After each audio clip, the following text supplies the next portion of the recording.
Hi friends, எல்லாரும் எப்படி இருக்கீங்க? என்னன்னு தெரியல, மனசு ஒன்றும் சரியில்லை. சரி, அதான் சாமி கும்பிடலாம் அப்படின்ட்டு வந்தேன். பாப்பா கிளாஸ்மேட்டோட தம்பி ஒருத்தர் இறந்துட்டாரு. அண்ணன், தம்பி இல்லை அண்ணன். பொம்பளை பிள்ளைங்க தான் மனசு உடஞ்சி ஏதாவது முடிவு எடுக்குதுங்க அப்படின்னு பார்த்தா பசங்களும் ரொம்ப மனசு உடையிறானுங்க. என்னன்னு தெரியல. எங்கள் அப்பா முருகன் தான் எல்லாருக்கும் துணையாக இருக்கணும். எனக்கும் தெரியல, ஒரு வாரமாக மனசே ஒன்றும் சரியில்லை. இது ஒரு மாதிரி படபடன்னு இருக்குது. மனசுக்குள்ள ஒரு பயம் இருக்கும்ல, என்ன பிரச்சனையே இருக்காது, ஆனால் மனசுக்குள்ள ஒரு பயம் இருக்கும். அந்த மாதிரி ஏதோ மனசை போட்டு அப்படியே கொட்டிக்கிட்டே இருக்குது. ஒரு மாதிரி பயமாக இருக்குது. சரி, அதான் விளக்கேற்றி சாமியாவது கும்பிடுவோம் அப்படின்னு சொல்லிட்டு. இப்போ டைம் பார்த்தீங்கன்னா மணி 8. ஏன்னா 8 மணிக்கு சாமி கும்பிட போகிறேன் அப்படின்னு நினைக்காதீங்க.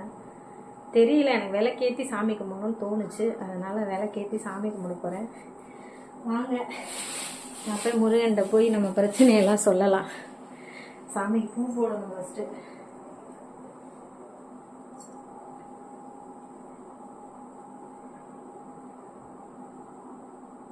இவர் வந்து எங்கள் வீட்டு கிருஷ்ணர்.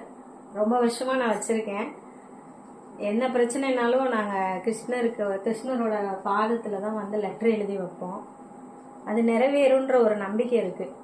என்னன்னாலும் உடம்பு சரியில்லை, எதுனாலும் நான் உங்கள்கிட்ட சொல்லிகிட்டு இருக்கேன், சாமிக்கு பூ போட்டுட்டு இருக்கேன். என்னோட ரிங்டோன் வந்து முருகன் பாட்டு தான்.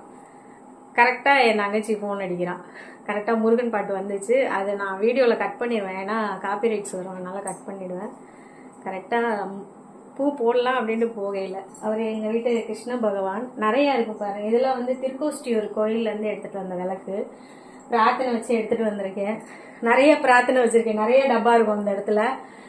அக்கா மருமக கன்சீவாக இருக்கா, அவளுக்கு, அப்புறம் பையனுக்கு, பொண்ணுக்கு, குடும்பத்துக்கு எல்லாம் வருஷம் மாசி மாதம் போய் பௌர்ணமி அன்னைக்கு நான் விளக்கு எடுப்பேன். அது எடுத்துகிட்டு வந்த விளக்கு. இவங்க தான் எங்கள் வீட்டு தெய்வங்கள். அவர் முருகன். திருச்செந்தூர் நான் போயிட்டு வந்தப்போ முருகன் ஃபோட்டோ வாங்கிட்டு வந்தேன். அதுக்கு முன்னாடி பழனி போனேன் ஒரு 4 வருஷத்துக்கு முன்னாடி. 4 வருஷம் இல்லை, 3 வருஷத்துக்கு முன்னாடி போனப்போ பழனி மலையில் வாங்கிட்டு வந்தேன் அந்த ஃபோட்டோ. இங்கிட்டு இருக்கிறது பிரம்மன் கோயிலில் வாங்கிட்டு வந்தது, பிரம்மனோட ஃபோட்டோ. சாமிக்கு பூ போட்டு விளக்கேற்றுவோம்.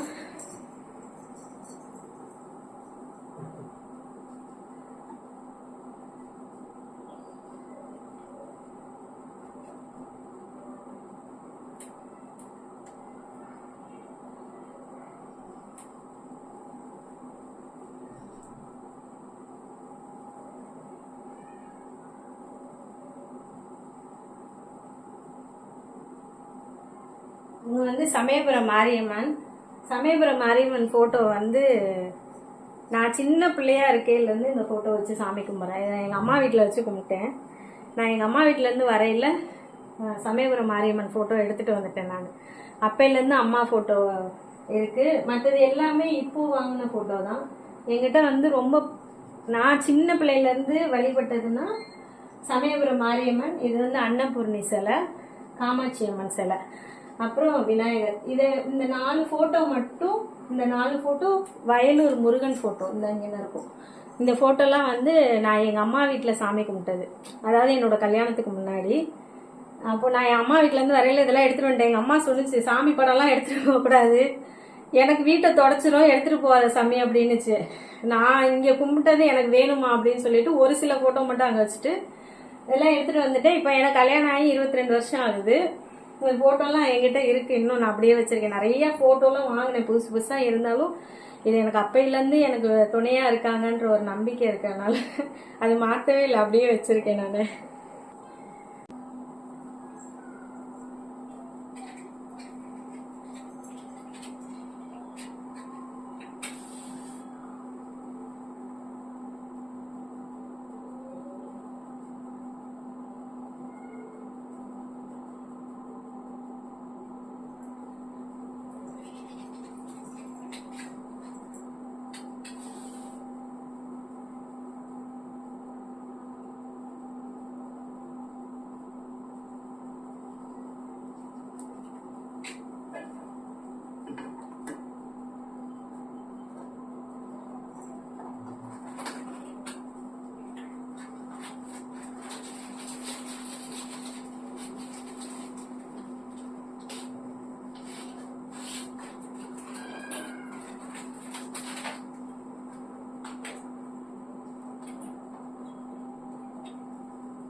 கோபி கோபி வா சாமி கும்பிடு.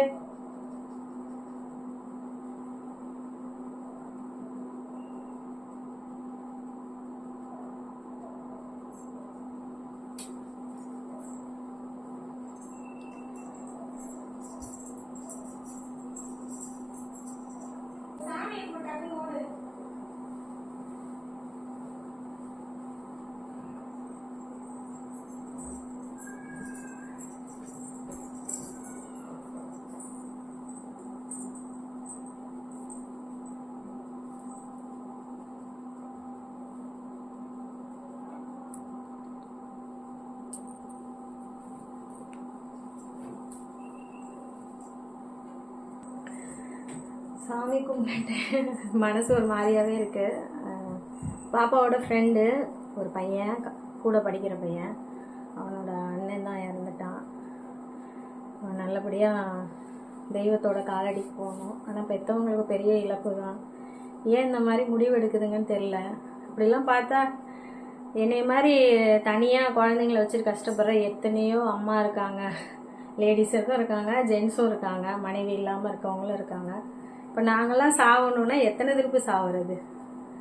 கொஞ்சம் பார்த்து யோசிச்சு யாராக இருந்தாலும் ஒரு முடிவெடுங்க. பெற்றவங்க மற்றவங்களுக்காக இல்லைனாலும் பெற்றவங்களுக்காக வாழணும்னு பாருங்கள். இதுதான் எங்கள் பூஜை அறை. இது வந்து பெரம்பூர் வீரமா காளியம்மன் அங்கே போனப்போ அங்கே நான் வாங்கிட்டு வந்தேன். அப்புறம் வந்து இந்த சாய்பாபா சிலை வந்து என் ஃப்ரெண்டு வந்து சீரடி போனான். எனக்கு மகேஷ்னு ஒரு ஃப்ரெண்டு இருக்கா. அவள் இப்போ இங்கே இல்லை, அவள் ஃபாரினில் இருக்கா. அவள் வந்து சீரடி போனப்போ எனக்கு அந்த சிலை வாங்கியாந்து கொடுத்தா. அவ்வளோதான். அந்த லிங்கம் சிலை வந்து பாப்பா வந்து ராமேஸ்வரம் போனப்போ வாங்கிட்டு வந்தா. இந்த சங்கு வந்து பார்த்தீங்கன்னா மூலிகை சங்கு, 23 26 மூலிகையில் செஞ்ச சங்கு. இது வந்து நம்ம கொலுவுக்கெல்லாம் போவோம்ல, அப்போ கொலுவுக்கு போனப்போ ஒரு இங்கே நம்ம ஏரியாவில் கொலு வைப்பாங்க நிறையா வீட்டில். நம்மளும் பண்ணிட்டு இருந்தோம். கொலு வைக்க மாட்டோம், நம்ம முளைப்பாரி போடுவோம். இப்போ நான் செய்கிறதில்ல, ஏன்னா டைம் இல்லை எனக்கு, அதனால நான் செய்கிறதில்ல. அப்போ கொலுவுக்கு போனால் ஏதாவது கிஃப்ட்டு கொடுப்பாங்க எல்லா வீட்லேயுமே. அப்போ எனக்கு இந்த சங்கு கொடுத்தாங்க. இந்த சங்கும் இது ஒரு மாமி வீட்டில் கொடுத்தாங்க, இது ஒரு மாமி வீட்டில் கொடுத்தாங்க. அது மூலிகையான சங்கம்.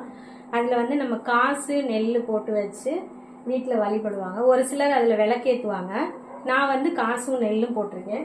அந்த நெல் நான் எங்கேருந்து எடுத்துகிட்டு வந்தேன்னா, எங்கள் ஊரில் சிவகங்கையில் வந்து சிவகங்கை மாவட்டத்தில் வந்து திருக்கோஷ்டியூர் சௌமிய நாராயண பெருமாள் கோயில் இருக்குது.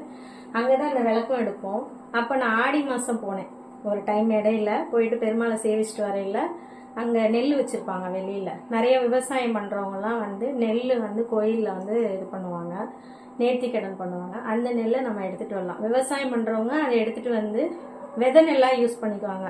நம்ம விதை நெல் போடுறதுல அதில் கொஞ்சம் போட்டுக்குவாங்க. நான் வந்து அந்த நெல்லை எடுத்துகிட்டு வந்து இந்த சங்கில் வச்சுருக்கேன். இந்த சங்கிலையும் வச்சுருக்கேன். இதுதான் எங்கள் பூஜை அறை. நீங்களும் உங்களுக்கு மனசு கஷ்டமாக இருந்தால் ஒன்று யார்கிட்டயா பகிர்ந்துக்கங்க. இந்த காலத்தில் யார்கிட்டையும் பகிர்ந்துக்கவும் முடியல, ஏன்னா நம்மள்ட்ட ஒன்று பேசிட்டு பின்னாடி ஒன்று பேசுகிறாங்க. அதனால யார்கிட்டையும் பகிரக்கூட வேண்டாம், கடவுள் காலடியில் வந்து வச்சுருங்க. ஓகே ஃப்ரெண்ட்ஸ், பாய். ஆணாக இருந்தாலும் பெண்ணாக இருந்தாலும் எந்த முடிவு எடுத்தாலும் யோசித்து எடுங்க. பெற்றவங்களுக்காக வாழ பாருங்க.